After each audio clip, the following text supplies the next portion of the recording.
Hello aspirants, कैसे हो सब? बढ़िया। ये अपना है सेकंड लेक्चर है जेनेटिक्स का और आज अपन चैप्टर के अंदर घुसने वाले हैं। चैप्टर अपन ने स्टार्ट कर दिया है हाँ, लेकिन वो थोड़ा बेसिक्स था। अब थोड़ा चैप्टर के अंदर अपन घुस लेते हैं और जेनेटिक्स क्या होता है उसके बारे में थोड़ा समझते हैं। मेंडल के बारे में थोड़ी सी बातें करेंगे। तो स्टार्ट करते हैं आज का लेक्चर। ठीक है, आज के लेक्चर में मैंने आपको जो बेसिक्स बातें थी जितनी भी कि भाई जीन क्या होता है, क्रोमोसोम क्या होता है, क्रोमोसोम को हिंदी में गुणसूत्र बोलते हैं ना। एक चीज़ हाँ कि जो मैं यहाँ पर इंग्लिश जितनी यूज़ में ले रहा हूँ ना, मैं बहुत ही कम, जैसे फिजिकल लोकेशन है ना, तब लोकेशन है, लोकेशन अपन नॉर्मल भाषा में अपन यूज़ करते हैं। तो जो इंग्लिश में यूज़ में ले रहा हूँ, अगर आप ये चाहते हो कि इसको भी मैं पूरी की पूरी हिंदी में कन्वर्ट करूँ, ठीक है, तो आप बता सकते हो। मैंने एक दो मैसेज देखे कि हाँ उनको इंग्लिश से थोड़ी सी दिक्कत हो रही है, तो अगर ऐसी बात है तो आप मेरे को बता सकते हो ना। थोड़ा सा और टाइम लग जाएगा, लेकिन मैं वैसा पूरा हिंदी में लेके आ सकता हूँ। मैं थोड़ा सा इंग्लिश में वर्ड्स इसलिए रखता हूँ, मुझे लगता है कि आजकल अपनी बोलचाल की भाषा में थोड़ी सी इंग्लिश आ गई है, ठीक है, और जो हिंदी के वर्ड वहाँ पर थोड़े से क्या हो रहे हैं, हार्ड हो रहे हैं, क्योंकि कुछ हिंदी के वर्ड इतने हार्ड होते हैं कि उससे आसान है इंग्लिश का वर्ड जो है वो आसान रहता है। मतलब आपके लिए वो हिंदी का वर्ड भी उतना ही मुश्किल रहेगा, उतना ही आपके लिए इंग्लिश का वर्ड थोड़ा सा आसान रहेगा, इसलिए मैं वो वाला इंग्लिश का वर्ड लेके आ जाता हूँ। तो आप मेरे को बता दो, अगर पूरी आपको हिंदी चाहिए तो बता देना, वो कमेंट सेक्शन में मेरे को कमेंट कर देना, मैं एकदम से पूरी हिंदी लेके आ जाऊँगा। अब जहाँ पर इंग्लिश है यार, अब बायोलॉजी अपन को पता है ना, तो पूरी हिंदी तो अपनी बुक के अंदर ही नहीं है, एनसीईआरटी के अंदर, तो जहाँ पर इंग्लिश है वहाँ पर तो अब क्रॉस को क्रॉस ही लिख रखा है, तो मैं इसको कै फिर नीचे उसके रे लगा के क्रॉस लिखूँ या फिर इंग्लिश में क्रॉस लिख दूँ, वो तो वर्ड तो वही रहना है ना, वर्ड तो वही रहना है, तो इसलिए वहाँ पर तो कोई इशू नहीं है। बाकी अगर आपको ऐसा चाहिए कि हाँ यार ये फिजिकल लोकेशन, इसको पूरा ये फिजिकल लोकेशन ना लिखे, इसको सिर्फ भौतिक स्थान ही लिखो, तब हमें मजा आएगा। ठीक है, जैसे मैं आपको देखो इंग्लिश यहाँ पर लिखी है मैंने, तो इसकी हिंदी में लिख देता हूँ साइड में। लेकिन अगर आपको ये है कि भाई इसके हिंदी में, तो हमें इंग्लिश से मतलब ही नहीं है, हमें सिर्फ हिंदी में चाहिए कि फिजिकल लोकेशन आपने गलती कर दी, इसको लिखिए सिर्फ भौतिक स्थान ही लिखो, है ना। तो भौतिक स्थान मुझे लगता है कि फिजिकल लोकेशन ज़्यादा थोड़ा सा आपके लिए बेटर वर्ड रहेगा। बाकी आप मुझे बताओगे, वैसे अपन इसको कर लेंगे, है ना। आपको दिक्कत नहीं होनी चाहिए क्वेश्चन सोल्व करने में, ठीक है। चलो अब आते हैं अपन, एक होता है होमोजाइगस, ठीक है। होमोजाइगस को हिंदी में क्या बोलते हैं? हिंदी में भी लिख रखा है, इंग्लिश में भी लिख रखा है। अब आपको होमोजाइगस वर्ड क्या होता है हिंदी में, क्या बोलते हैं? समयुग्मक बोलते हैं। क्या बोलते हैं? समयुग्मक। ये समयुग्मक क्या होता है? ठीक है, अभी अपन चैप्टर में घुस रहे हैं, तो चैप्टर के अंदर अपन को बहुत बार ये वर्ड देखने के लिए मिलेंगे, समयुग्मक, विषम युग्मक है, ठीक है, ये सारी चीजें देखने के लिए मिलेंगी। होमोजाइगस, हेटेरोजाइगस, ये वर्ड अपन को बहुत ज्यादा देखने के लिए मिलेंगे। तो ये मतलब क्या है इनका ना, तो समयुग्मक का क्या मतलब है? समयुग्मक का मतलब क्या है? सिंपल है भाई, देखो ये कैपिटल टी, ठीक है, दोनों साथ साथ में एक जैसे है ना, दोनों साथ साथ में एक जैसे हैं। होमो का मतलब क्या होता है? सम, ठीक है, सम मतलब सम्मान। कैपिटल टी दोनों एक जैसे हैं, तो ये क्या है? समयुग्मक है। मैं बात करूं स्मॉल टी एक जैसे तो दिख रहे हैं, स्मॉल टी एक जैसे हैं, ठीक है, तो ये क्या है? समयुग्मक है। वही बात करूं मैं कैपिटल आर दोनों एक जैसे हैं यार, एक कैपिटल आर दोनों सेम ही दिख रहे हैं मुझे, तो ये दोनों सेम ही दिख रहे हैं, तो ये क्या है? समयुग्मक है। वही बात करूं स्मॉल आर तो ये भी क्या है? मुझे सेम ही दिख रहे हैं, तो ये भी क्या है? समयुग्मक है। वही बात करूं मैं विषम युग्मजी, ठीक है, विषम युग्मजी, ठीक है, ये क्या होता है? देखो एक कैपिटल टी है और एक है स्मॉल टी है, एक कैपिटल टी है और एक क्या है? स्मॉल टी है, ये क्या है? विषम युग्मजी, ठीक है, ये विषम युग्मक बोल दो, ठीक है। हेटेरोजाइगस है, ये ऊपर वाला सेम समयुग्मक है, और दो अलग अलग कैपिटल टी स्मॉल टी दोनों साथ में आ गया। यहाँ पर देखो कैपिटल टी है, अरे यार ऊपर वाले में देखो कैपिटल टी है, दिख रहा है, बिल्कुल दिख रहा है भैया। नीचे वाले में देखो अब कैपिटल टी और स्मॉल टी दिख रहा है मुझे, तो यहाँ पर ये दोनों अलग अलग नहीं हो गए क्या? अलग अलग हैं, तो ये क्या है? विषम युग्मक, ठीक है। जो अलग है यार, जो डिफरेंट है, जो अलग अलग होगा उसको विषम बोल दिया, और जो सेम दिख रहा है उसको सम बोल दिया। कोई दिक्कत है क्या? नहीं होनी चाहिए, ठीक है। यहाँ पर देखो कैपिटल आर स्मॉल आर दोनों ही अलग अलग है, तो क्या बोल दिया? विषम युग्मजी बोल दिया इसको, ठीक है। फिर मैं बात करूं, एक वर्ड आता है अर्धयुग्मजी, ठीक है। समयुग्मक समझ में आ गया, ठीक है, विषम युग्मजी समझ में आ गया। अब एक वर्ड आता है अर्धयुग्मजी, आपको कहीं कहीं ये देखने के लिए मिल सकता है और कुछ क्वेश्चंस में देखने के लिए मिल सकता है ना, ऐसे पीवाईक्यू में आपको देखने के लिए नहीं मिलेगा, ठीक है। जो आप कोई दूसरी कोचिंग वगैरह की वैसे कोई प्रैक्टिस के लिए कोई क्वेश्चन करोगे, उसमें आपको ये अर्धयुग्मजी जो वो देखने के लिए मिल सकता है। तो ये अर्धयुग्मजी होता क्या है? अर्धयुग्मजी का मतलब क्या है? कि दोनों आधे आधे हों, ठीक है। यहाँ पर देखो एक्स वाई, इसका एग्जाम्पल क्या है? जैसे मानव के अंदर जो मेल बनता है ना, मेल, ठीक है, मेल बनता, नर बनता है ना, नर, हिंदी में बोलो नर, ठीक है। तो नर बनता है, उसके अंदर एक एक्स क्रोमोसोम होता है, एक वाई क्रोमोसोम होता है। तो एक्स क्रोमोसोम आधा है, वाई क्रोमोसोम आधा है, तो वो किसका एग्जाम्पल है? वो एग्जाम्पल है अर्धयुग्मजी का। इसका एग्जाम्पल है अर्धयुग्मजी। इंग्लिश में इसको हेमीजाइगस बोलते हैं। क्या बोलते हैं? हेमीजाइगस बोलते हैं। देखो एक थोड़ी सी बात बताऊं आपको, लेक्चर्स के बारे में थोड़ी सी बात कर लूं मैं। ठीक है। एक तो आज की इस लेक्चर में बता देता हूँ मैं आपको ना कि एक तो दो तीन मेरे पास सजेशन है। एक तो एक ने कहा कि पूरा शेड्यूल प्लान करके दो हमें कि पूरा सिलेबस आप कब तक मतलब किस हिसाब से कंप्लीट करवाने वाले हो और कौन से टाइम पर कौन सा टेस्ट होगा उसका। तो उसके लिए मेरा आंसर ये है कि मैं आपको सिलेबस का शेड्यूल प्लानर जो है मैं आपको दे दूंगा, ठीक है, कि कौन सा चैप्टर कब तक कंप्लीट हो जाएगा ना, उसका मैं पूरा शेड्यूल दे दूंगा आपको। और उसके अकॉर्डिंग देखो टेस्ट का मैं आपको पहले ही बता देता हूँ। जब मंडे को मैं आपको बता देता हूँ कि भाई संडे को इस चैप्टर का टेस्ट है, इन चैप्टर का टेस्ट है, तो वो आपको तैयार कर लेना है। क्योंकि कुछ देखो शेड्यूल मैं आपको दूंगा तो 100% वो शेड्यूल चलता नहीं है ना, किसी भी कोचिंग का नहीं चलता। क्यों नहीं चलता? रीजन ये है कि अब देखो मैंने आपको बता दी कि मैं 7 दिन के अंदर भाई जेनेटिक्स पूरी करवा दूंगा आपको, ठीक है। अब एक लेक्चर ऊपर नीचे भी हो सकता है ना, आपको समझाने में थोड़ा सा ज्यादा टाइम लगा दिया तो वहां पर वो एक लेक्चर ऊपर नीचे हो सकता है, तो वहां पर वो कंप्लीट नहीं होगा, चैप्टर कंप्लीट नहीं होगा तो वो पूरा चैप्टर उस टेस्ट में नहीं आ पाएगा, ठीक है। तो वो शेड्यूल टेस्ट वाला तो मैं आपको मंडे को बता दूंगा कि हाँ मंडे को बता दिया मैंने कि भैया अगले संडे को इस चैप्टर का टेस्ट है, तो भैया 5-6 दिन का टाइम मिल रहा है आपको, ठीक है। 6 दिन के आसपास आपको टाइम मिल जाता है तैयारी करने के लिए, तो वो तो सफिशियंट है यार। और वो भी 2-3 चैप्टर आ रहे हैं, ठीक है, उसके लिए 6 दिन का टाइम तो बहुत ज़्यादा होता है, ठीक है। तो ये तो मैंने आपको टेस्ट के बारे में बता दी। अब बात करूं मैं सिलेबस का शेड्यूल, तो सिलेबस का मैं पूरा शेड्यूल दे दूंगा कि अब अपने देखो 12th अपनी कंप्लीट होने वाली है। बायोलॉजी की बात करूं मैं तो अब 11th अपनी स्टार्ट करनी है, तो 11th की जो बायोलॉजी उसके अंदर 22 चैप्टर है, वो 22 चैप्टर कब कौन से टाइम तक खत्म हो जाएंगी उसकी मैं आपको शेड्यूल दे दूंगा। वही बात करूं मैं केमिस्ट्री की, तो केमिस्ट्री के अंदर एक चैप्टर और है, उसके बाद में 11th की इनऑर्गेनिक केमिस्ट्री खत्म हो जाएगी, ठीक है। 11th की इनऑर्गेनिक केमिस्ट्री खत्म हो गई और उसके बाद 12th की अपन इनऑर्गेनिक केमिस्ट्री स्टार्ट करेंगे, तो वो सारी मैं शेड्यूल उसका दे दूंगा ना, फिजिक्स का शेड्यूल आपको मैं दे दूंगा। थोड़ा सा देखो एग्जैक्ट नहीं रहेगा वो शेड्यूल, मैं ऑनेस्टली बोलूंगा, ठीक है।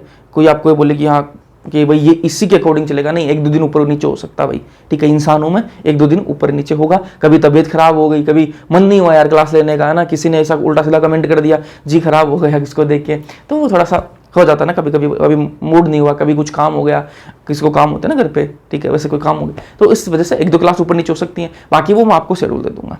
ये बात तो हो गई शेड्यूल की। अब थोड़ा सा मैं आपको बता दूँ क्लास की टाइमिंग को लेकर, तो क्लास की टाइमिंग के लेकर मैंने पहले से एक शेड्यूल डाल रखा है, उसके अकॉर्डिंग ही मैं करवाने की कोशिश करता हूँ क्लासेस, और करूँगा उसी के अकॉर्डिंग करवाने की। थोड़ी सी इंग्लिश मीडियम की क्लासेस भी रहती हैं, हिंदी मीडियम की क्लासेस रहती है, तो थोड़ा सा बर्डन ज़्यादा हो जाता है, तो उस वजह से क्लास 1-2 दिन ऊपर नीचे हो सकती है, ठीक है। बाकी क्लासेस मैं आपको रेगुलर ही देने की कोशिश करूंगा। मैं ये चाहता हूँ कि थोड़ी सी मैं लेंथ थोड़ी सी क्लास की छोटी कर लूँ ताकि मैं क्लासेस आपको ऑन टाइम दे सकूँ, है ना। अगर मैं क्लासेस लंबी करूंगा तो उसमें क्या है, रिकॉर्ड करने में टाइम ज़्यादा लगेगा, क्योंकि 6 क्लास में रिकॉर्ड करता हूँ, ठीक है। तो 6 क्लास में एक दिन में रिकॉर्ड करूंगा, तो अगर वो 1-1 घंटे की मान के चलो तो 6 घंटे तो ये हो गए, फिर उसके लिए कॉन्टेंट बनाना वो बहुत ज़्यादा टाइम लग जाता है ना। तो इस वजह से मैं आपको DPV वगैरह ने भी नहीं दे पाता। तो मैं चाहता हूँ कि क्लासेस की लेंथ थोड़ी छोटी कर दूँ, क्योंकि अपने पास टाइम अभी है यार, है ना। ऐसा नहीं कि टाइम अपने पास नहीं है, अभी तो अपन जुलाई खत्म हो रही है, अगस्त स्टार्ट हुआ है, ठीक है। जुलाई खत्म हो गई, अगस्त जो आज पहला दिन अगस्त का, तो अभी तो अगस्त स्टार्ट हुआ, अपनी 12th जो है वो खत्म होने पर आई है, तो अभी टाइम है अपने पास में, टाइम है, इसलिए मैं आपको बोल रहा हूँ कि अपने पास अच्छा टाइम है, तो अपन आराम से करेंगे। और थोड़े लेक्चर्स में थोड़े छोटे रखूँ ताकि आपको क्वेश्चंस भी मैं आपको और अच्छे दे पाऊँ, क्वेश्चन दे पाऊँ, क्योंकि क्वेश्चन का ही खेल है सारा, आप सबको पता है। तो क्वेश्चन मैं आपको दे पाऊँ और क्लासेस भी ऑन टाइम हो जाए, इसलिए मैं थोड़े से लेक्चर्स की लेंथ छोटी रखूँगा। तो इससे मुझे लगता है आपको दिक्कत नहीं होनी चाहिए, ठीक है। बस मैं उम्मीद करता हूँ आप यार लेक्चर्स रोज़ कंप्लीट करो, कि जो मतलब मैं इफ़र्ट्स लगा रहा हूँ उसका मुझे भी यार ये बेनिफिट दिखे, कि यार मेरे का बेनिफिट क्या है, आप रोज़ क्लास अटेंड करो तो मुझे लगेगा हाँ यार अटेंड कर रहे हैं। मैं रिकॉर्ड करता रहूँ पूरे दिन और अगले दिन आप देखो ही ना, तो फिर मतलब कोई मज़ा नहीं आता उस चीज़ का ना, फिर अगले दिन मेरा ही मन नहीं करता यार क्या रिकॉर्ड करें, देखते तो है नहीं। तो आप रेगुलर आओ, आपको बेनिफिट होगा, मेरा भी बेनिफिट होगा, और आपका अगर आपका सिलेक्शन हो गया तो फिर तो मेरा बेनिफिट ही बेनिफिट है ना, आपका भी बेनिफिट है भाई, ठीक है। आप उसी के लिए पढ़ रहे हो, ठीक है। चलो तो लेंथ थोड़ी सी छोटी रखेंगे, है ना। चलो अब बात करते हैं, ये मैंने आपको बता दिया, 3 चीज़ें बताई मैंने आपको, समयुग में क्या होते हैं, तो ये बातें मैंने आपको बता दी, ध्यान में रख लेना, ठीक है। अब बार बार एक ही चीज़ के लिए मत बोलना। और एक चीज़, हाँ, जहां समझ में ना आए ना, जहां पे समझ में ना आए तो उसी पॉइंट पर कमेंट्स करते हो ना, उस कमेंट में टाइम बता दिया करो, भैया इस टाइम पर हमें समझ में नहीं आया, या फिर ये वर्ड हमें समझ में नहीं आया, ये कॉन्सेप्ट हमें समझ में नहीं आया, उसका कमेंट कर दिया करो, ठीक है। अब आप ये बोलोगे भाई पूरी क्लास से समझ में नहीं आई, ऐसा पॉसिबल नहीं है ना, ऐसा तो पॉसिबल नहीं हो सकता।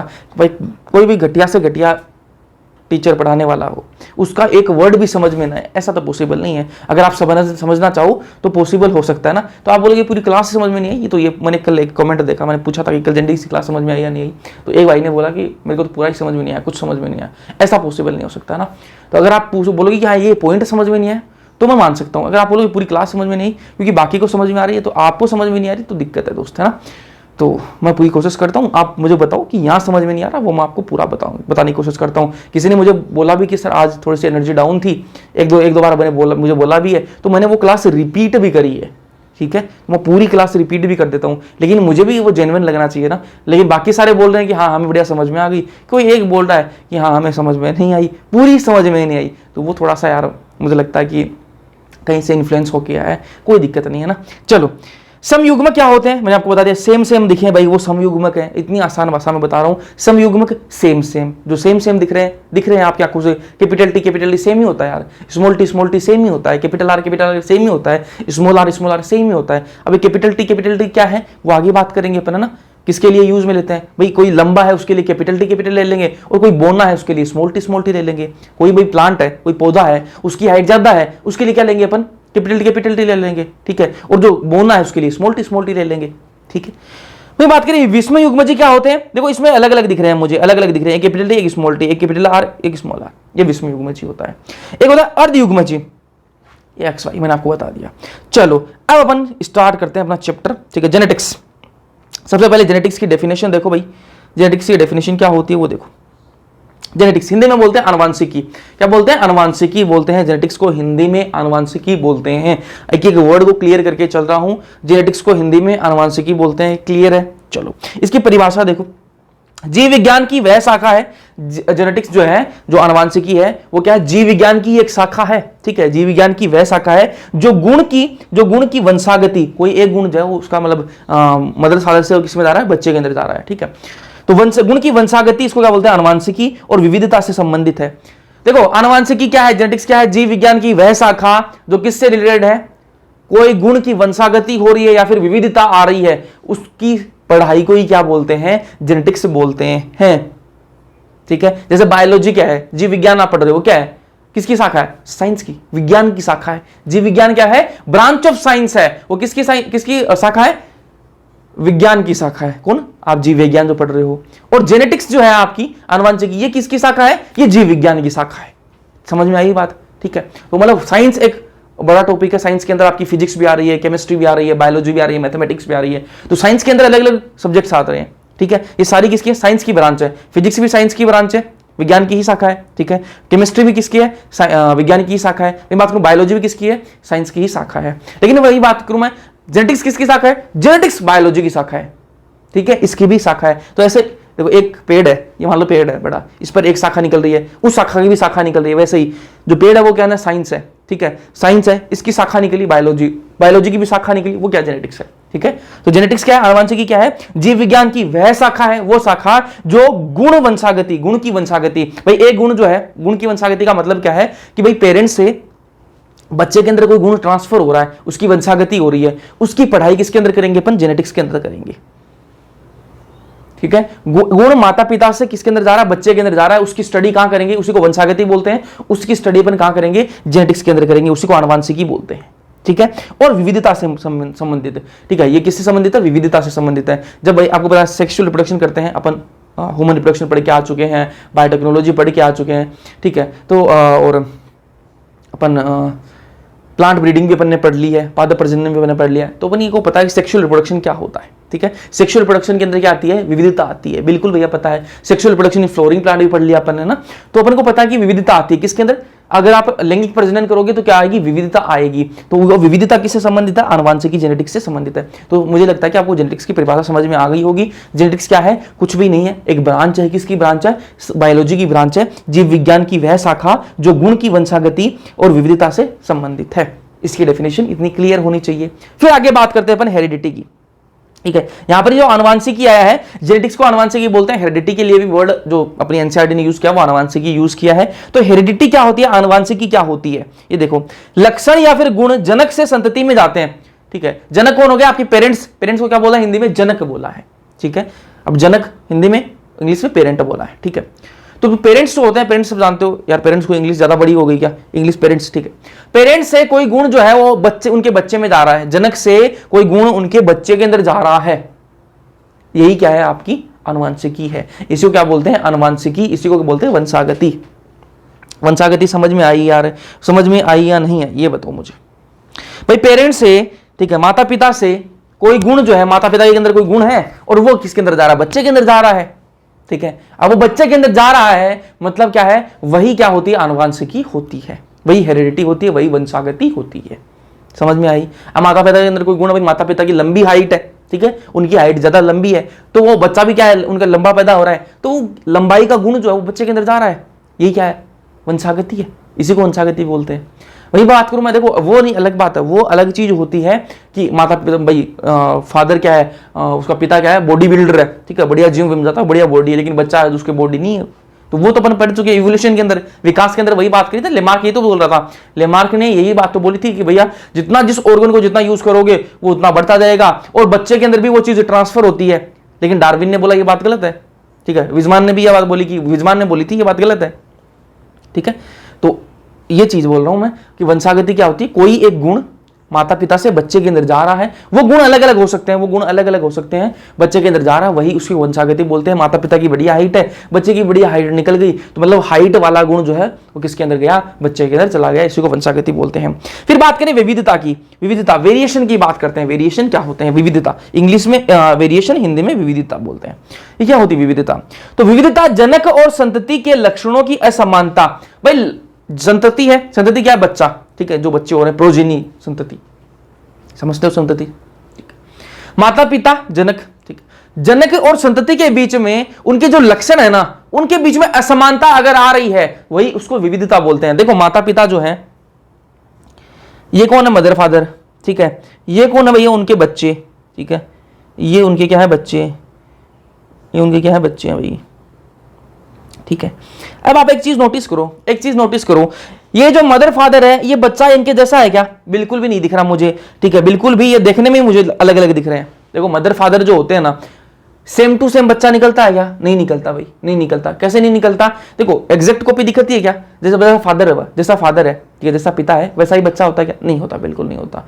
कुछ सिमिलरिटी होती है, कुछ सिमिलरिटी है, भाई बाल, भाई पापा के बाल कैसे हैं, ऐसे घुंघरालू बाल हैं, बच्चे के अंदर भी वो आ गए, ठीक है, वो एक गुण आ गया, लेकिन एग्जैक्ट कॉपी होती है क्या, बिल्कुल नहीं होती। तो क्या विविधता आ गई, ये क्या है, इसी को विविधता बोलते हैं।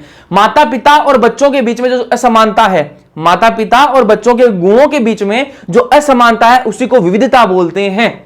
विविधता क्या है, वापस बोल रहा हूं डेफिनेशन, माता पिता जनक, ठीक है, जनक और संतति के बीच में जो असमानता है, गुणों के बीच में जो असमानता है, संतति और जनक के गुणों के बीच में जो असमानता है, उसी को क्या बोलते हैं अपन, विविधता बोलते हैं। अब एक चीज देखो, ये माता पिता, भाई ये माता पिता हैं, इनके बच्चे देखो, तीनों के तीनों क्या है, अलग अलग है, तीनों के तीनों क्या है, अलग अलग, अलग अलग है, तीनों के गुण क्या है, अलग अलग होंगे, ठीक है। अब आप और आपका भाई मान लो, आपकी बहन मान लो, दोनों सेम हो गया, दोनों के गुण सेम है क्या, ठीक है। शक्ल थोड़ी बहुत मैच खा सकती है, कोई आपको भाई कोई दूसरा बोल आपको देख के बता सकता है कि हाँ ये दोनों शक्ल से थोड़े भाई बहन लग रहे हैं, शक्ल थोड़ी मिल रही है इनकी, लेकिन ऐसा क्या एग्जैक्ट कॉपी है, एग्जैक्ट कॉपी लग रही है, जियोक्स कॉपी थोड़ी ना है, नहीं है, ठीक है। जो ट्विंस होते हैं, जो जुड़वा बच्चे होते हैं, उनके अंदर भी डिफरेंस आता है, उनके अंदर भी डिफरेंस होता है, ऐसा नहीं कि वो सेम टू सेम ही है, उनके अंदर भी डिफरेंस होता है।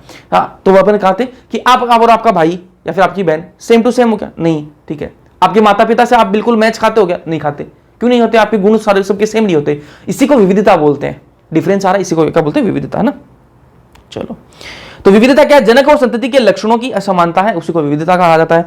अब आप देखो वेरिएशन जो है, विविधता कब आती है, असेक्सुअल रिप्रोडक्शन आप करोगे, असेक्सुअल जो रिप्रोडक्शन है, अलैंगिक प्रजनन के अंदर बिल्कुल भी विविधता नहीं होती है। ये बात ध्यान से सुन लेना भाई, ये बात ध्यान से सुन लेना, इसको हिंदी में भी लिख देता हूं, अलैंगिक प्रजनन, अलैंगिक, ठीक है। अलैंगिक प्रजनन करोगे तो वेरिएशन नहीं आते हैं, ठीक है। वेरिएशन को मैंने लिख दिया विविधता, यहां पर पहले लिख चुका हूं मैं, तो वेरिएशन नहीं आते हैं, ठीक है, विविधता नहीं आती है। वापस ध्यान से सुनो, एसेक्सुअल रिप्रोडक्शन करोगे तो विविधता नहीं आती है। ये बात अपन फर्स्ट क्लास जब मैंने बायोलॉजी की स्टार्ट करी थी तब से मैं आपको बता रहा हूं कि एसेक्सुअल रिप्रोडक्शन के अंदर वेरिएशन नहीं आते हैं। एसेक्सुअल रिप्रोडक्शन होता है तो क्या होता है, देखो ये क्या है, एसेक्सुअल रिप्रोडक्शन की बात कर रहा हूं, ये क्या है, फादर है, ठीक है, ये पेरेंट है, ये क्या है, पेरेंट है, ठीक है, इसका बच्चा आएगा, ये क्या है, बच्चा है इसका, बच्चा, ठीक है। और क्या है, एसेक्सुअल रिप्रोडक्शन से बना, ये एसेक्सुअल बना है, ठीक है। तो ये बिल्कुल सेम टू सेम होंगे ना, ये दोनों क्या होंगे, बिल्कुल सेम होंगे, बिल्कुल सेम होंगे, कोई डिफरेंस नहीं होगा, कोई भी डिफरेंस नहीं होगा। क्यों डिफरेंस नहीं है, ये दोनों क्या है, एग्जैक्ट कॉपी है यार, ठीक है। पेरेंट और जो इसका बच्चा है दोनों क्या है, एकदम से एग्जैक्ट कॉपी है, जीरोक्स कॉपी है एक दूसरे की, कोई भी डिफरेंस नहीं है, कोई भी डिफरेंस नहीं है, मतलब यहां पर कोई विविधता आई नहीं है। अगर इनमें असमानता होती, ये पेरेंट है और ये इसका बच्चा है, अगर इसमें असमानता आती तभी तो विविधता होती है। यही तो अपन ने पाठ पढ़ी ना कि जनक और संतति के लक्षणों के बीच में असमानता होती है, उसी को विविधता बोलते हैं। यहां पर तो पेरेंट और बच्चा दोनों सेम टू सेम है। सेम टू सेम होने का मतलब सीधा सा है कि यहां पर कोई विविधता नहीं है। यही मैंने बात यहां पर बोली कि एसेक्सुअल है तो वेरिएशन नहीं होता है, विविधता नहीं आती है। विविधता लिख देता हूं यार, आपको दिक्कत नहीं होनी चाहिए, विविधता नहीं आती है, ठीक है। वही बात करूं मैं सेक्सुअल रिप्रोडक्शन की, अगर लैंगिक प्रजनन हो तब क्या होगा, तब वेरिएशन आएंगे, बिल्कुल वेरिएशन आएंगे। आपके मदर फादर, ठीक है, मदर फादर से बच्चा बना, ठीक है, उनके बीच उनके वो डिफरेंस आता है, उनके लक्षणों के बीच में क्या आता है, डिफरेंस होता है, उनकी समानता नहीं होती, असमानता आती है। किसके अंदर, मैंने यही तो बात बताई, जनक और संतति के बीच में असमानता आती है। तो सेक्सुअल रिप्रोडक्शन के अंदर तो होता ही है ना, ये सेक्सुअल रिप्रोडक्शन के अंदर तो होता ही है ये बात कि भाई मदर फादर हैं, उनका जो बच्चा आया, ठीक है, मदर फादर से उनका बच्चा जो वो अलग ही होता है, जनक और संतति के बीच में असमानता होती है, तो वेरिएशन यहां पर तो आएंगे, यहां पर विविधता होगी। एक बार समअप करूंगा, एसेक्सुअल रिप्रोडक्शन की बात करें तो उसके अंदर विविधता नहीं आती है, अलैंगिक प्रजनन के अंदर विविधता नहीं आएगी, क्योंकि पेरेंट से, जनक से उनका बच्चा बिल्कुल एग्जैक्ट कॉपी बनता है, किसके अंदर, अलैंगिक प्रजनन के अंदर। वही बात करूं मैं लैंगिक प्रजनन की तो उसके अंदर विविधता आती है। क्यों आती है, उसके अंदर मदर और फादर का दो का इन्वॉल्वमेंट है, दोनों का इन्वॉल्वमेंट है, ठीक है, तो दोनों से मिलकर बच्चा बनेगा, तो यहां पर क्या है, उनका जो बच्चा बनेगा उनके बीच में असमानता आएगी, वहां पर विविधता आती है। जो लैंगिक प्रजनन के अंदर जो बच्चा बनता है वो एग्जैक्ट कॉपी नहीं बनता है, उसके अंदर डिफरेंसेस आते हैं, तो वहां पर विविधता होती है, ठीक है भैया। हमें एक बात पता लग गई कि विविधता का जो स्रोत है वो क्या है, लैंगिक प्रजनन है। लैंगिक प्रजनन से क्या होता है, विविधता आती है। तो यहां से मैं एक बात बोल सकता हूं, यहां से मैं एक बात बोलूं कि भैया जो विविधता है, विविधता का स्रोत, ठीक है, विविधता का सोर्स लिख देता हूं। विविधता का सोर्स क्या है, सोर्स क्या है विविधता का, तो सोर्स यहां पर क्या पता लग गया अपन को, सेक्सुअल रिप्रोडक्शन है, सेक्सुअल रिप्रोडक्शन है। तो आप बोलोगे भैया ये खाली सेक्सुअल रिप्रोडक्शन है क्या सर, सिर्फ लैंगिक प्रजनन है क्या, सिर्फ हिंदी में लिख देता हूं यार, आपको दिक्कत नहीं होनी चाहिए। सिर्फ लैंगिक प्रजनन ही क्या, प्रजनन ही है क्या इसका सोर्स, तो मैंने कहा नहीं, सिर्फ लैंगिक प्रजनन नहीं है, इसके साथ में कौन है, म्यूटेशन भी है, ठीक है, म्यूटेशन। ये म्यूटेशन और यार अपन पढ़ के आ चुके कहां पर, इवोल्यूशन के अंदर, विकास के अंदर, ये सारी चीजें पढ़ी है अपन ने ना। तो म्यूटेशन भी क्या है, किसका सोर्स है, विविधता का। म्यूटेशन से भी विविधता आती है। तो आपको क्वेश्चन ये पूछ लेगा, क्वेश्चन आता है ऐसा कि क्वेश्चन आपको ये पूछ लेगा कि भैया विविधता का सोर्स क्या है, विविधता किस किस के अंदर हो सकती है, तो आपको ऑप्शन में दे देगा अलैंगिक प्रजनन, तो आप बोल देना नहीं है भैया अलैंगिक प्रजनन तो से तो विविधता नहीं आती है, इसको तो काट देना। फिर आपको बोलेगा कि भैया सेक्सुअल रिप्रोडक्शन लैंगिक प्रजनन से, तो बोल देना हाँ बिल्कुल विविधता आती है सेक्सुअल रिप्रोडक्शन के अंदर। फिर आपको बोले म्यूटेशन के अंदर, तो बोले म्यूटेशन के अंदर भी, उत्परिवर्तन के अंदर भी आती है विविधता, ठीक है। चलो, तो म्यूटेशन के अंदर भी क्या आती है, विविधता आती है, वेरिएशन आते हैं। तो जनसंख्या में नया बदलाव या विविधता लाने के लिए म्यूटेशन जरूरी है, ठीक है। अगर आपको किसी पूरी जनसंख्या के अंदर, कोई जनसंख्या है आपके पास में, अगर उस पूरी जनसंख्या के अंदर आपको कोई बदलाव लाना है, कोई नई विविधता लानी है, तो आपको क्या करवाना पड़ेगा, म्यूटेशन करवाना पड़ेगा, फिर लैंगिक प्रजनन से काम नहीं चलेगा। इसको मैं थोड़ा एक्सप्लेन करता हूं यार, है ना। देखो थोड़ी आसान नहीं है चीजें, ठीक है, लेकिन ध्यान से सुनोगे तो आसान है, ठीक है। अगर आप ये सोच रहे हो मैं रट्टा मार दूं, तो रट्टा नहीं मरेगा, ध्यान से सुनना। ये कोई पॉपुलेशन है यार, है ना, ये कोई पॉपुलेशन है, जनसंख्या है, ठीक है, ये जनसंख्या में लोग हैं ऐसे, ठीक है, ये जनसंख्या है, ये कोई क्या है, जनसंख्या, ठीक है। अब एक चीज ध्यान से सुनो, एक ध्यान से सुनो, ये सारे के सारे मुझे जनसंख्या के अंदर सेम दिख रहे हैं, मुझे सेम दिख रहे हैं, बिल्कुल दिख रहे हैं। अब देखो मैं एक एग्जांपल देता हूं आपको। एक गांव है, उसमें क्या है, इंसान रहते हैं, आप और मेरे जैसे इंसान रहते हैं। वो सारे के सारे क्या है, सेम है। सेम होने का मतलब क्या है, वो इंसान ही है, ठीक है, उनके अंदर कोई अलग से फीचर नहीं है ना, कि भैया एक मैं हूं, ठीक है, मतलब मेरे यहाँ पर कान है तो सबके कान यहाँ पर ही होंगे, ठीक है, सबके कान यहाँ पर ही होंगे, कोई अलग से फीचर नहीं है उनके अंदर, कुछ अलग से कोई गुण नहीं है उसके अंदर ना। तो ये क्या है, सेक्सुअल रिप्रोडक्शन जो होता है ना, लैंगिक प्रजनन होता है, उसके अंदर विविधता आती तो है, लेकिन ऐसी विविधता नहीं आएगी कि उससे कोई नई चीज बन गई, कोई नई चीज बन जाए, ऐसी विविधता नहीं आती है। जब लैंगिक प्रजनन होता है, माता पिता जब लैंगिक प्रजनन करते हैं तो उनका जो बच्चा बनता है वो इंसान का बच्चा ही बनता है ना, वो इंसान का बच्चा ही बनता है। उसके अंदर कोई ऐसा कोई मेजर चेंज आता है क्या, कोई बड़ा बदलाव आ जाता है क्या कि भाई उसके अंदर कोई पूंछ निकल गई, उसके अंदर कुछ ऐसा अलग चीज आ गई उसके अंदर? वो एक एक्सट्रीम केस होते हैं, वो एक्सट्रीम केस होते हैं, किसी के पूंछ आ गई है ना, क्योंकि पूंछ बने क्यों आती है, क्योंकि अपन पहले भी अपन बंदर से बने हैं ना। हाँ, तो ऐसे केस आए हैं जिनके पूंछ भी होती है, ठीक है, ऐसा पूरी पूंछ नहीं, थोड़ी सी हल्की सी पूंछ होती है, ठीक है, उस केस में नहीं जा रहे अपन। बात को समझने की कोशिश करो। सेक्सुअल रिप्रोडक्शन जो है ना, ठीक है, लैंगिक प्रजनन जो है वो क्या होता है, उसके अंदर विविधता आती है भैया, बिल्कुल आती है, लेकिन उसके अंदर कोई बहुत बड़ा बदलाव नहीं हो जाएगा, उस विविधता से कोई बहुत बड़ा बदलाव नहीं हो जाएगा।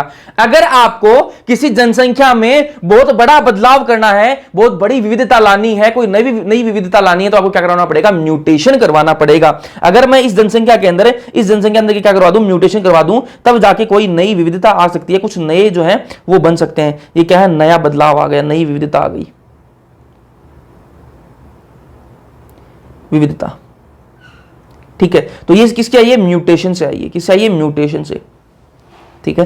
तो मैंने कहा कि म्यूटेशन और जो लैंगिक प्रजनन है दोनों ही किसके स्रोत हैं, दोनों ही विविधता के स्रोत हैं। लेकिन आपको यह पूछ ले कि भैया कोई बहुत बड़ा बदलाव करना है हमें किसी जनसंख्या के अंदर, किसी जनसंख्या, क्वेश्चन देखो ऐसे ही घुमाएगा, ध्यान से सुनना, मैं ये बोल रहा हूं कि आपको स्रोत पूछे कि भैया स्रोत कौन है विविधता का, तो आप बोल देना भैया लैंगिक प्रजनन और म्यूटेशन दोनों ही किसके स्रोत हैं, दोनों ही स्रोत हैं विविधता के।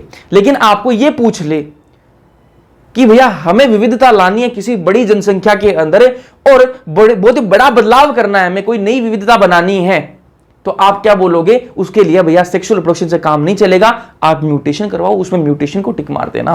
तो यही बात मैं बोलना चाह रहा हूं कि भैया विविधता के जो सोर्स हैं वो लैंगिक प्रजनन और म्यूटेशन दोनों हैं। लेकिन आपको यह पूछ ले जनसंख्या में नया बदलाव या विविधता लानी है, तो बोल देना म्यूटेशन करवाना पड़ेगा, उसमें सिर्फ सेक्सुअल से काम नहीं चलेगा। सेक्सुअल जो है वो एक लिमिटेड विविधता ला सकता है, ठीक है, लेकिन अगर आपको कोई नया बदलाव चाहिए तो उसके लिए तो आपको म्यूटेशन ही करवाना पड़ेगा। यह बात समझ में आई या नहीं आई?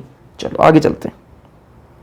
अब बात करते हैं मेंडल के पूर्व, ठीक है। मेंडल के, ऐसा नहीं कि मेंडल ने सबसे पहले जेनेटिक्स की बातें करी थी, ये सारी चीजें जो एक्सपेरिमेंट है वो मेंडल ने किए थे। मेंडल से पहले भी और साइंटिस्ट थे जिन्होंने इस पर काम किया था, उन्होंने भी इसके बारे में, जेनेटिक्स के बारे में बातें करी थी। वो उन्होंने क्या उनकी सोच थी उसकी बात कर लेते हैं। तो मेंडल के पूर्व भी काम हुए हैं, मेंडल से पहले भी काम हुए हैं। मेंडल से पहले क्या काम हुए, कई साइंटिस्ट थे, ठीक है, बहुत सारे साइंटिस्ट थे। उन्होंने वो किस चीज पर काम कर रहे थे, वो काम कर रहे थे विशेषक, किसी गुण की वंशागति का अध्ययन कर रहे थे ना, सीधी सी बात करें, अभी विशेषक पे नहीं जाते अपन, ये समझो कि वो गुण की वंशागति का अध्ययन कर रहे थे कि भाई माता पिता से कोई गुण जो है वो बच्चे के अंदर जा रहा है, ठीक है, उस चीज पर वो क्या कर रहे थे, अध्ययन कर रहे थे, उस चीज को स्टडी कर रहे थे। मेंडल से पहले भी बहुत सारे साइंटिस्ट इस चीज पर काम कर रहे थे, जेनेटिक्स पर काम कर रहे थे। वो क्या सोच रहे थे, उनके दिमाग में एक चीज थी कि हम किस चीज पर स्टडी कर रहे हैं, वो स्टडी कर रहे थे, वो अध्ययन कर रहे थे किस पर, कि माता पिता से बच्चे के अंदर कोई गुण ट्रांसफर हो रहा है, ठीक है, उसकी वंशागति हो रही है, उस चीज के बारे में वो रिसर्च कर रहे थे, ठीक है। उनका मेन फोकस किस पर था, उनका मेन फोकस था ब्लेंडिंग इनहेरिटेंस पर। किस पर था, ब्लेंडिंग इनहेरिटेंस। हिंदी में बात करूं तो सम्मिश्रण वंशागति, हिंदी में सम्मिश्रण वंशागति मतलब क्या होता है भैया, इसका मतलब क्या होता है? देखो, जो मेंडल से पहले जो साइंटिस्ट थे उनके दिमाग में एक चीज थी, क्या चीज थी, कि भैया जो माता पिता से जो गुण बच्चे के अंदर जा रहा है ना, वो क्या हो रहा है, मिक्स होके जा रहा है, मिक्स होके जा रहा है। मिक्स होने का मतलब क्या है कि ये मदर है, ये क्या है, मदर है, ये क्या है, फादर है, ठीक है। इसमें यहां पर कोई गुण है, ये कोई गुण है, मान लो ये मैंने थोड़ा पिंक कलर में, चलो इसको मैं थोड़ा सा अलग कलर दिखाता हूं। ये मदर के अंदर क्या है, ब्लू कलर का गुण है, एक एग्जाम्पल के लिए बोल रहा हूं, ब्लू कलर का गुण है, और फादर के अंदर क्या है, ब्लैक कलर का गुण है। तो उनका कहने का मतलब क्या था कि ये मदर का गुण, चलो कॉपी कर लेता हूं इसको और इसको मैं ले आता हूं यहां पर,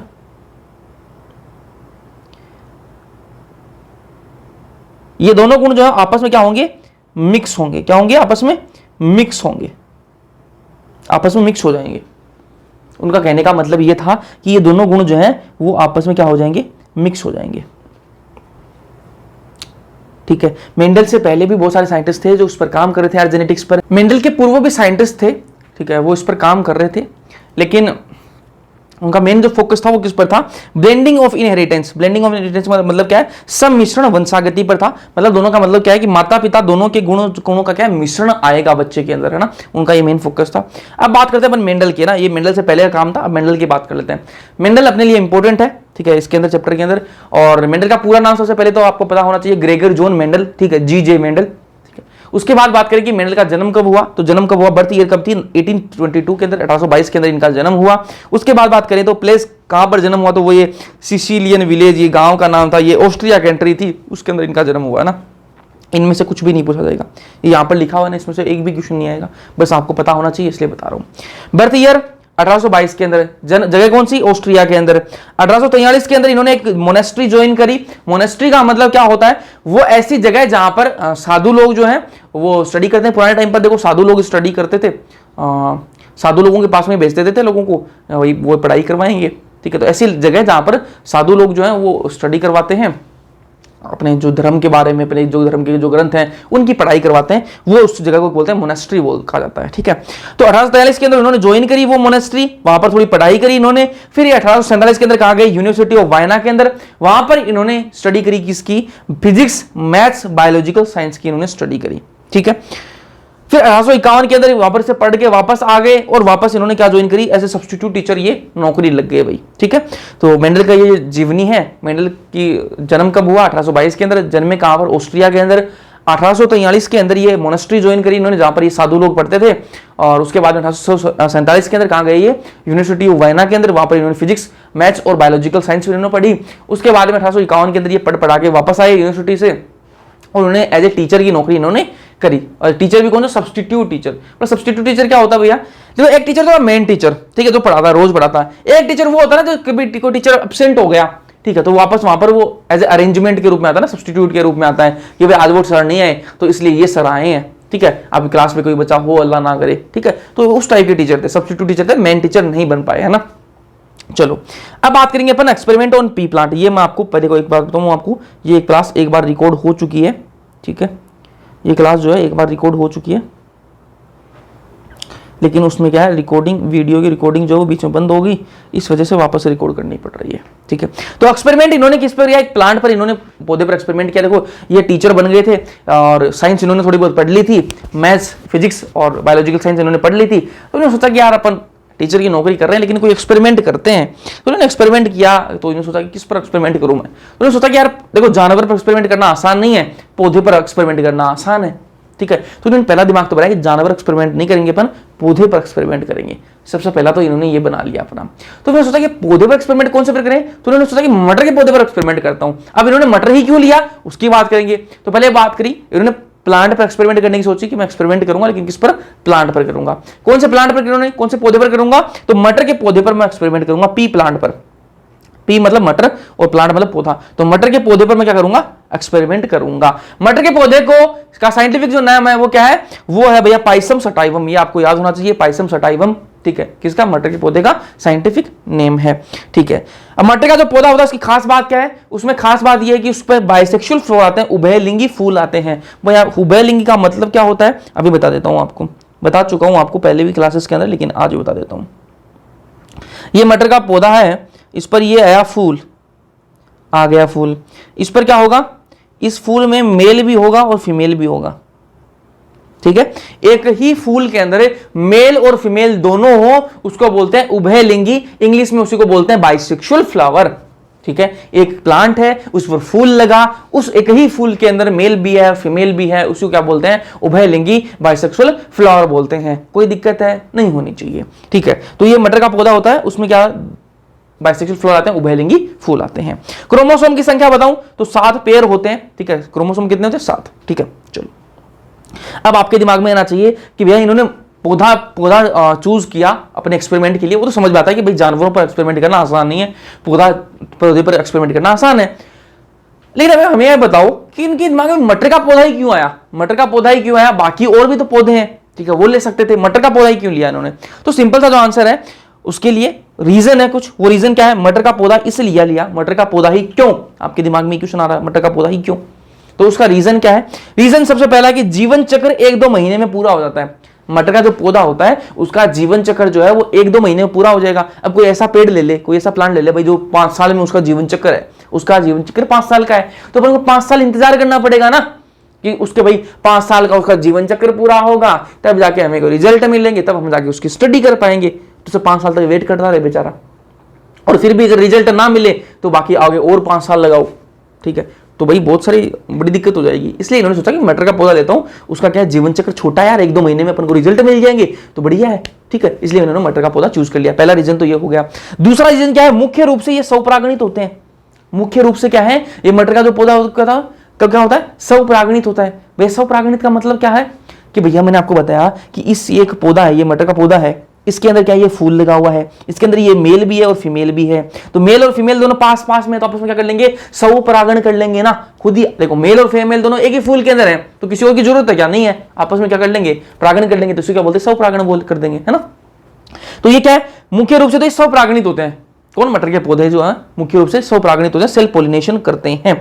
लेकिन आसानी से इनके अंदर अपन क्या करवा सकते हैं, पर परागण भी करवा सकते हैं, क्रॉस पॉलिनेशन भी करवा सकते हैं। भैया वो कैसे, देखो ये एक मटर का पौधा है, ये दूसरा मटर का पौधा है, ठीक है, इसके अंदर मान लिया मैंने कि मेल और फीमेल दोनों एक के अंदर ही आपस में कर लेंगे। लेकिन अगर मैं चाहूं तो ये दूसरा जो मटर का पौधा है इसका मैं मेल का क्या लूं, पोलन ग्रेन ले लूं, ठीक है, और वो पोलन ग्रेन लेकर मैं इस पर छिड़क दूं, ठीक है, इस वाले पर इसकी फीमेल पर छिड़क दूं, इस मेल के पोलन ग्रेन लेके इस फीमेल पर छिड़क दूं मैं, तो क्या हो जाएगा, ये दोनों अलग अलग पौधे हैं, तो ये हो जाएगा पर परागण हो जाएगा, ठीक है। मुख्य रूप से तो ये खुद तो क्या करते हैं, स्वपरागण करते हैं, लेकिन अगर अपन चाहें तो इसमें इन दोनों में क्या करवा सकते हैं, पर परागण भी करवा सकते हैं ना। तो इन्होंने क्या किया कि भाई मेरे को एक्सपेरिमेंट में जरूरत पड़ेगी, मैं एक बार पर परागण करा के भी देखूंगा और मैं एक बार स्वपरागण भी करवा के देखूंगा, तो इन्होंने सोचा मटर वाला ठीक रहेगा, इसमें दोनों चीज करवा सकता हूं, ठीक है।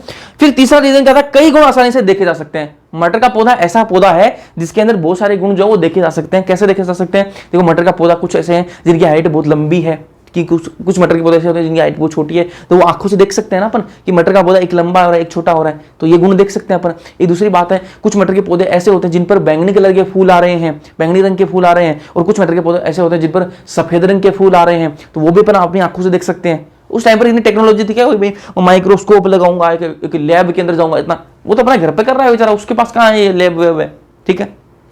तो उन्होंने यही सोचा कि मैं ऐसा पौधा चूज करूंगा जो मैं अपनी आंखों से देख के, जिसके गुण जो है मैं अपनी आंखों से देख सकता हूं। अगर कोई भी मतलब मान लो एक उसने क्या ले लिया, लंबी हाइट का पौधा ले लिया, एक छोटी हाइट का पौधा ले लिया, अब उनका जो बच्चा बनेगा उसके अंदर कोई चेंजेस आएंगे, अगर कोई बदलाव आएगा तो उसको आंखों से दिख ही जाएगा ना कि भाई हमने एक लंबी हाइट का लिया था, एक छोटी हाइट का लिया था। अगर बच्चा अगर छोटी हाइट का बन रहा है, मतलब सीधी सी बात है छोटी हाइट वाले के गुण आए इसके अंदर, समझ में आई या नहीं आई, तो ये आंखों से देखे जा सकते हैं इसके गुण, है ना। चलो ये इसलिए ये तीन रीजन थे, इसलिए इन्होंने क्या है मटर का पौधा ही चूज किया कि भाई इसका एक तो जीवन चक्र छोटा है, दूसरी बात इनके क्या है अपन स्वपरागण भी करवा सकते हैं, पर परागण भी करवा सकते हैं, और तीसरी बात कि इनके जो गुण है वो अपनी आंखों से अपन आसानी से देख सकते हैं, तो इसलिए अपन को आसानी रहेगी रिजल्ट को स्टडी करने में। एक्सपेरिमेंट ईयर की बात करें, भाई इन्होंने एक्सपेरिमेंट कब किया, तो वो किया 1856 से लेकर 1863 के बीच में, है ना। तो 7 साल इनका एक्सपेरिमेंट लगातार चला, ठीक है। अब देखो अगर ये 1-2 महीने में लिया, 1-2 महीने का जीवन चक्र था मटर का पौधे का, तब जाकर इनको 7 साल एक्सपेरिमेंट में लग गए, ठीक है, 7 साल इनको एक्सपेरिमेंट में लगे, तब जाकर ये कोई रिजल्ट निकाल पाए, स्टडी ढंग से हो पाए इनके, है ना। और अगर ये मान लो कि इस पौधे का जीवन चक्र 5 साल का होता, फिर तो दिक्कत हो जाती है भाई, ठीक है। 1-2 महीने में भी इनको इतनी बार एक्सपेरिमेंट करना पड़ा, 7 साल इन्होंने लगातार एक्सपेरिमेंट किए, तब जाके इनको जीवन चक्र सही से इनको स्टडी मिल पाई, इनकी सही से रिजल्ट मिल पाए। अगर ये बड़ा कोई पौधा ले लेते हैं, ऐसा पौधा जिसका जीवन चक्र बहुत बड़ा होता, तब तो ये बहुत, ठीक है, अगले अपने जन्म तक अपन को इनको वेट करना पड़ता है ना। तो इनका जो एक्सपेरिमेंट ईयर थी वो क्या थी, 1856 से लेकर 1863, 7 साल के एक्सपेरिमेंट किया इन्होंने। ये एग्जाम के अंदर पूछा गया है कि मेंडल ने एक्सपेरिमेंट कौन से साल में किया था, 1856 से 1863, ठीक है, माफी चाहूंगा, 1856 से 1863, 7 साल इन्होंने एक्सपेरिमेंट किया। पब्लिश्ड हिज वर्क 1865 के अंदर इन्होंने वर्क जो अपना पब्लिश कर किया, प्रकाशित कब हुआ इनका जो मेंडल का जो कार्य है वो कब प्रकाशित हुआ, वो 1865 के अंदर प्रकाशित हुआ। तो ये इंपॉर्टेंट ईयर्स हैं जो आपको याद रखनी है। सबसे पहला तो मेंडल का कार्य, ठीक है, एक्सपेरिमेंट कब हुआ, 1856 से 1863 के बीच में हुआ, 7 साल इनका एक्सपेरिमेंट चला, और 1865 के अंदर मेंडल का जो कार्य है वो प्रकाशित हुआ, ठीक है। अब बात करें rediscovery of Mendel work, Mendel का जो कार्य था उसकी रिडिस्कवरी, पुनः खोज किसने करी। देखो मेंडल ने अपना एक्सपेरिमेंट किया, लेकिन ये कोई साइंस बैकग्राउंड से नहीं थे, ठीक है, कोई साइंटिस्ट नहीं थे, अपने घर पे एक्सपेरिमेंट कर रहे थे। तो इनको इतना कोई तवज्जो नहीं दी गई, इनके काम को इतने कोई तवज्जो नहीं दी गई। इनका काम प्रकाशित भी हो गया 1865 के अंदर, लेकिन इनके काम को कोई तवज्जो नहीं दी गई, क्योंकि बहुत बड़े बड़े साइंटिस्ट थे। वो मेंडल के काम को कहाँ कि यार ये कोई बिना साइंस के बैकग्राउंड का आदमी हमें सिखाएगा क्या एक्सपेरिमेंट करना, हम इसके काम को नहीं देंगे। तो उन्होंने उसके काम को तवज्जो नहीं दी, ठीक है। फिर ईयर आई 1885 के अंदर मेंडल की डेथ हो गई। तो इनको मतलब ये जब ये इस दुनिया में थे उस टाइम पर तो इनको कोई तवज्जो नहीं मिली इनके काम के लिए। लेकिन फिर साल आई 1900, ठीक है, 1900 जो वर्ष है उसके अंदर 3 साइंटिस्ट आए, उन्होंने उनके हाथ लगा, मेंडल का जो काम है वो इन्होंने देखा, उन 3 साइंटिस्ट ने देखा। तो उनके दिमाग में आया कि यार मेंडल जो बातें बोल रहे थे वो तो बहुत नेक्स्ट लेवल की बातें बोल रहे थे। उस टाइम पर उस इंसान के पास में कोई टेक्नोलॉजी नहीं है और वो ऐसी बातें, ऐसे एक्सपेरिमेंट कर रहा था, बहुत नेक्स्ट लेवल बातें हैं ये तो, ठीक है। तो वो 3 साइंटिस्ट हैं, उन्होंने मिलकर सोचा कि हम यार इसकी खोज करेंगे वापस, ये जो मेंडल काम कर रहे थे इनकी खोज करेंगे, अगर ये बातें सही हैं तो फिर अपन इसको फेमस करवाएंगे, मेंडल को फेमस करवाएंगे, ठीक है। उन तीनों के दिमाग में कभी ये नहीं आया, उनके मन में कभी गलत चीज नहीं आई कि हम मेंडल को छोड़ो, मेंडल का नाम, मेंडल है ही नहीं इस दुनिया में, अपने काम करते हैं, इस मेंडल का जो काम है उसके ऊपर अपना नाम छापते हैं और इसको वापस पब्लिश करते हैं, क्योंकि वो तो बड़े साइंटिस्ट थे ना, ठीक है। लेकिन उनके दिमाग में ये कभी नहीं है, उन्होंने सोचा कि मेंडल के काम को अपन डिस्कवरी करेंगे, पुनः खोज करेंगे, अगर ये सही निकलता है तो अपन इसको पब्लिश करवाएंगे, है ना। तो 1865 के अंदर मेंडल का जो कार्य वो प्रकाशित हो चुका था, परंतु कई कारणों से अज्ञात रहा, ठीक है। मेंडल का जो कार्य है वो प्रकाशित हो गया था 1865 के अंदर, लेकिन कई कारण थे जिनकी वजह से वो अज्ञात रहा, किसी ने ज्यादा कोई रिकॉग्नाइज नहीं किया उसको, है ना, उसको कितनी तवज्जो नहीं मिली थी। फिर 1900 के अंदर 3 साइंटिस्ट आए, बता चुका हूं आपको, 1900 के अंदर 3 साइंटिस्ट आए जिन्होंने मेंडल के कार्य की पुनः खोज करी, वापस मेंडल के जो कार्य है उसको रीडिस्कवरी करी उन्होंने, ठीक है। वो 3 साइंटिस्ट कौन थे? एक कार्ल कोरेंस था, एक हुगो डी व्रीज था, एक एरिक वॉन शमाक था, ठीक है। 3 साइंटिस्ट कौन थे? Carl Correns, Hugo de Vries और एरिक वॉन शमाक, ये 3 साइंटिस्ट थे।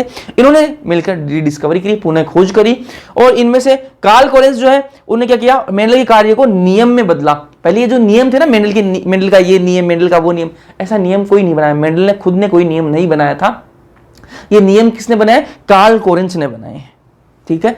मेंडल के जो नियम है जितने भी, वो नियम मेंडल ने नहीं बनाए हैं, मेंडल ने अपना काम जो है वो अपने पब्लिश करवा दिया था, प्रकाशित करवा दिया था। उसके बाद में कार्ल कोरेंस ने उसकी स्टडी करी, उसके काम की स्टडी करी और उस काम को नियम के रूप में उसको बदला, लो बनाया। किसने बनाया? कार्ल कोरेंस ने बनाया था, ठीक है। हुगो डी व्रीज ने क्या किया? हुगो डी व्रीज ने अपनी एक बुक लिखी जिसका नाम था फ्लोरा, ठीक है। इसने हुगो डी व्रीज ने अपनी एक बुक निकाली जिसका नाम फ्लोरा था, और इस फ्लोरा बुक के अंदर इन्होंने क्या किया, भाई मेंडल के काम को ऐसे तो कोई तवज्जो दे नहीं रहा था, तो हुगो डी व्रीज बड़े साइंटिस्ट थे। हुगो डी व्रीज वही साइंटिस्ट थे जो अपने इवोल्यूशन के अंदर पढ़ा था, डार्विन से उल्टा बोल रहे थे, जो बातें डार्विन बोल रहे थे उनके जस्ट उल्टा कौन बोल रहे थे? हुगो डी व्रीज। तो हुगो डी व्रीज की इज्जत थी, साइंटिस्ट थे, तो उन्होंने सोचा कि यार मेंडल के काम को ऐसा कोई तवज्जो दे नहीं रहा, तो मैं काम करूं, मैं एक बुक लिखूं और उस बुक के अंदर मेंडल के काम को छापूं मेंडल के नाम से, तब मेंडल के काम को तवज्जो मिलेगी। तो इन्होंने बुक लिखी फ्लोरा, उस बुक के अंदर मेंडल का जो काम था, ठीक है, उसको छापा अपनी बुक के अंदर, तो ठीक है, ये फेमस कराने का इनका तरीका था। ये 3 साइंटिस्ट थे, इन्होंने रीडिस्कवरी करी मेंडल के काम की। ये तीनों आपको याद रखने हैं, ये साल आपको याद रखने हैं 1900 साल, ठीक है। अब बात करेंगे संकरण प्रयोग। मेंडल जो काम कर रहे थे ना, मेंडल जो एक्सपेरिमेंट कर रहे थे, जो प्रयोग कर रहे थे, वो किस पर कर रहे थे? किस चीज का प्रयोग कर रहे थे? वो संकरण प्रयोग कर रहे थे, जो अपन पादप प्रजनन के अंदर पढ़ चुके हैं। पादप प्रजनन के अंदर अपन ने क्या पढ़ा था कि एक पौधा ऐसा है जिसकी क्या है, जिसके अंदर रोग प्रतिरोधकता है, और एक पौधा ऐसा है जिसके अंदर क्या है, उत्पादकता है, ठीक है। अगर मैं दोनों को पौधों को क्या करूं, क्रॉस करवाऊं, और उनका जो संतति आएगी, उनका जो बच्चा बनेगा, जो नया पौधा बनेगा दोनों से मिलकर, उसके अंदर क्या आएगा, रोग प्रतिरोधकता भी आ जाएगी और उसके अंदर एक दूसरे से उत्पादकता भी आ जाएगी। तो नया जो बच्चा बनेगा वो क्या बनेगा, संकर बनेगा। बच्चा क्या बनेगा, मतलब जो नया पौधा बनेगा। तो उसी को मैं दिखाता हूं आपको, ये बता चुका हूं मैं आपको, क्योंकि एक बार रिकॉर्ड हो चुकी है क्लास, इसलिए लिखी हुई है सारी चीजें। ये एक पौधा है, ये दूसरा पौधा है। इस पौधे के अंदर क्या है, रोग प्रतिरोधकता का गुण है, ठीक है। इसके अंदर रोग प्रतिरोधकता का गुण है और इसके अंदर क्या है, उत्पादकता का गुण है। यहाँ तक बातें क्लियर है। अब इनसे मिलकर क्या है, एक नया अपन ने प्लांट बनाया, ठीक है, और उसके अंदर ये रोग प्रतिरोधकता वाला भी आ गया और उत्पादकता वाला भी आ गया, दोनों चीजें आ गई, ठीक है। इससे उत्पादकता, इससे रोग प्रतिरोधकता आ गई, ये इसके अंदर आ गई। इसको क्या बोलेंगे, संकर बोलेंगे। इसको क्या बोलेंगे, संकर बोलेंगे। इसी चीज को क्या बोलते हैं, संकरण बोलते हैं। इस पौधे को तो संकर बोलेंगे, लेकिन इस प्रोसेस को क्या बोलेंगे, इस प्रक्रिया को क्या बोलेंगे, संकरण कहते हैं, ठीक है। तो ये इनका मेन मकसद था कि अपन क्या करेंगे, एक ऐसा प्लांट लेंगे। इनका दिमाग में ऐसा था कि मटर तो अपने ले लिया, मटर को तो अपने चूज कर रखा है, मटर का जो प्लांट है उसको तो अपने चूज कर रखा है। तो मैं काम करूंगा, एक बार मटर का जो पौधा है वो लंबा ले लूंगा, एक बार मैं मटर का पौधा छोटा ले लूंगा। एक की हाइट जिसकी छोटी है, एक की लंबी है, और दोनों को मिलाकर मैं क्या करूंगा, एक नया पौधा बनाऊंगा, दोनों का क्रॉस करवाऊंगा और नया पौधा बनाऊंगा। और फिर मैं देखूंगा कि वो लंबा होता है कि वो छोटा होता है, दोनों में से किसके गुण आते हैं। इनके दिमाग में ऐसी बातें थी। तो ये संकरण प्रयोग करना चाहते थे, हाइब्रिडाइजेशन एक्सपेरिमेंट करने की इनकी ये वही एक्सपेरिमेंट कर रहे थे, संकरण प्रयोग कर रहे थे, ये मेंडल कर रहे थे। तो इन मेंडल ने सोचा कि संकरण प्रयोग के लिए मुझे क्या करना पड़ेगा, सबसे पहले तो मुझे जनक का चयन करना पड़ेगा। सबसे पहली स्टेप तो ये कि जनक का चयन करूं, पेरेंट्स तो ढूंढूं मैं सबसे पहले। तो पेरेंट्स ढूंढने इन्होंने सबसे पहली स्टेप। दूसरी क्या है, क्रॉस बिटवीन पेरेंट्स, जो जनक इन्होंने ये जिन जनकों का इन्होंने चयन किया है उनके बीच में क्रॉस करवाना आपस में, ठीक है। और उसके बाद में क्रॉस करवाने के बाद में जो भी रिजल्ट आए, ठीक है, जो भी रिजल्ट आए उसको मैं ऑब्जर्व करूंगा कि यार क्या क्या रिजल्ट आए हैं। रिजल्ट को ऑब्जर्व करने के बाद में, ऑब्जर्वेशन कर ली, उसके बाद में मैं क्या करूंगा, उसका निष्कर्ष निकालूंगा कि भैया ये रिजल्ट है, इसका ये निष्कर्ष है, ठीक है। ये 4 स्टेप इन्होंने कहा कि मैं करूंगा अपने एक्सपेरिमेंट के अंदर, ये सोच रहे हैं अभी, है ना। फिर उन्होंने कहा कि अब मैं जनकों का चयन करूंगा, सारा मैंने सोच लिया है कि मैं किस पर काम करूंगा। अब मैंने एक्सपेरिमेंट स्टार्ट करना है, तो सबसे पहले मैं जनकों का चयन करूंगा, सिलेक्शन ऑफ पेरेंट्स से जनकों का चयन करूंगा।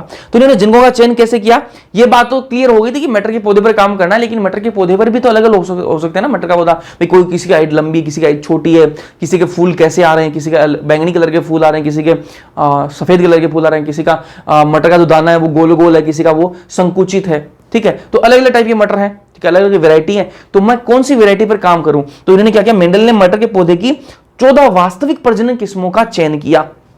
14 अलग अलग वास्तविक किस्मों का चयन किया। कौन कौन से, भाई मान लो एक की हाइट लंबी है, दूसरी किस्म जो ऐसी है जिसकी हाइट छोटी है, एक किस्म ऐसी है मटर की जिस पर फूल आ रहे हैं बैंगनी रंग के, एक ऐसी है जिस पर सफेद रंग के फूल आ रहे हैं, एक ऐसी वेराइटी है जिस पर क्या है, जिसके जो मटर के दाने हैं वो कैसे हैं, गोल गोल है, बिल्कुल राउंड है, और एक ऐसी वेराइटी है जिस पर क्या है, मटर के दाने जो है वो कैसे आ रहे हैं, संकुचित आ रहे हैं, रिंकल्ड आ रहे हैं, जिन पर क्या है थोड़े सिकुड़े हुए हैं। एक मटर की जो फली है वो कैसी आ रही है, बिल्कुल एकदम से फूली हुई आ रही है। एक किस्म ऐसी है जिसकी मटर की फूली जो फली है वो कैसी आ रही है, संकुचित आ रही है, सिकुड़ी हुई आ रही है, ठीक है। तो इन्होंने अलग अलग किस्में ली कि मैं अलग अलग किस्में लूंगा, ठीक है, ताकि मुझे क्या है पता रहे कि यार किसके अंदर क्या दिक्कत है, ठीक है।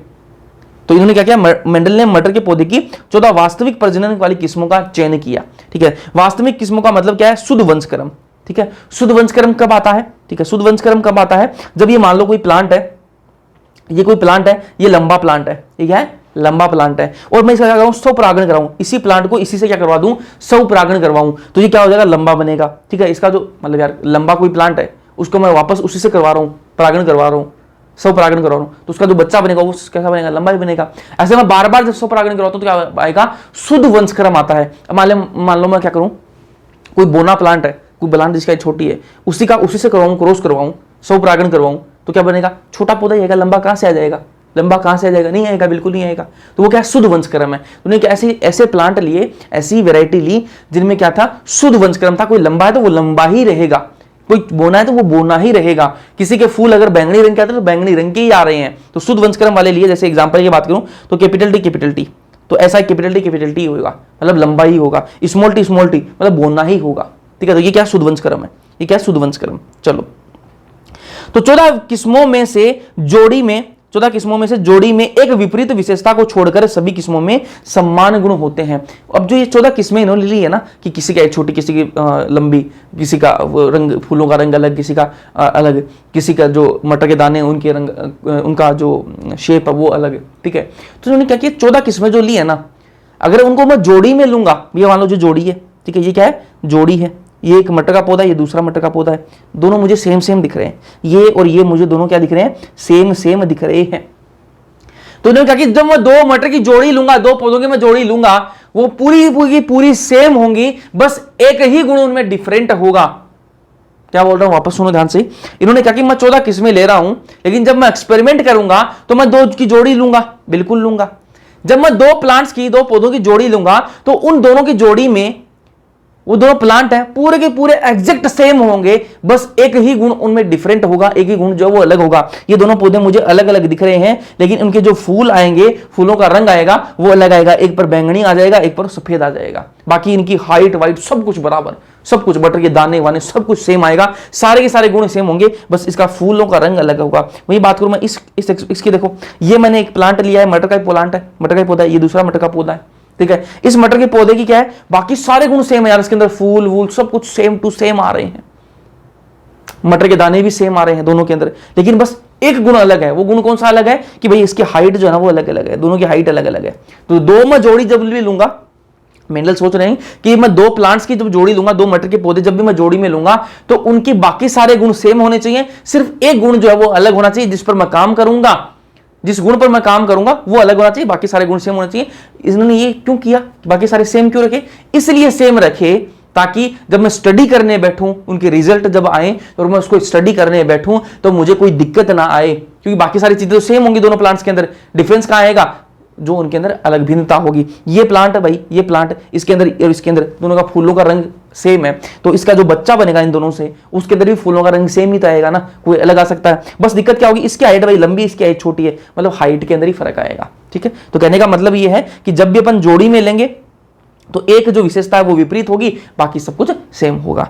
चलो ये क्वेश्चन देखो, कौन सा शुद्ध वंश क्रम नहीं है, प्योर लाइन कौन सा नहीं है, शुद्ध वंश क्रम कौन सा नहीं है, इनमें से ए बी सी डी। यार ये ऑप्शन वापस मिटाना, बकाना मैंने क्लास रिकॉर्ड हो चुकी है इसलिए ये मिटाना रह गया। अब तो आपको दिख गया, अब तो क्या करना है, अब तो करना ही क्या है क्वेश्चन को। चलो बता देता हूँ ना, क्वेश्चन तो हो गया खराब हो गया क्वेश्चन फालतू में। कौन सा शुद्ध वंश क्रम नहीं है, इनमें से कौन सा शुद्ध वंश क्रम नहीं है, देखो भाई ए दोनों सेम टू सेम, बी दोनों सेम टू सेम, ये तो शुद्ध वंश क्रम है। A B same to same, D same to same, capital capital B small D दोनों सेम टू सेम है, तो इसलिए क्या है, ये तो शुद्ध वंश क्रम है। लेकिन यहाँ पर देखो कैपिटल ए और स्मॉल ए दोनों साथ साथ में, ये तो शुद्ध वंश क्रम नहीं हो सकता, इसलिए यही ऑप्शन अपना होगा। ठीक है, आपने देख लिया, कोई दिक्कत नहीं। चलो आगे और भी क्वेश्चन करेंगे इस पर रिलेटेड, ठीक है। इस लेक्चर के अंदर पढ़ेंगे इतना ही यार, इसके आगे का पढ़ेंगे नेक्स्ट लेक्चर के अंदर, ठीक है। समझ में आया या नहीं आया, थोड़ा सा देखो कॉम्प्लिकेटेड तो है चैप्टर, है ना, लेकिन इसको ऐसा ही पढ़ना पड़ेगा, तो थोड़ा सा ध्यान से आपको दिमाग खोल के पढ़ना पड़ेगा, ठीक है। और जो बातें मैंने आपको बताई वो समझ में आई या नहीं, कमेंट सेक्शन के अंदर कमेंट करके जरूर बताओगे। वीडियो पसंद आए लाइक कर देना, अपने दोस्तों के साथ में शेयर कर देना। बाकी मिलते हैं नेक्स्ट लेक्चर के अंदर, तब तक के लिए पढ़ते रहो।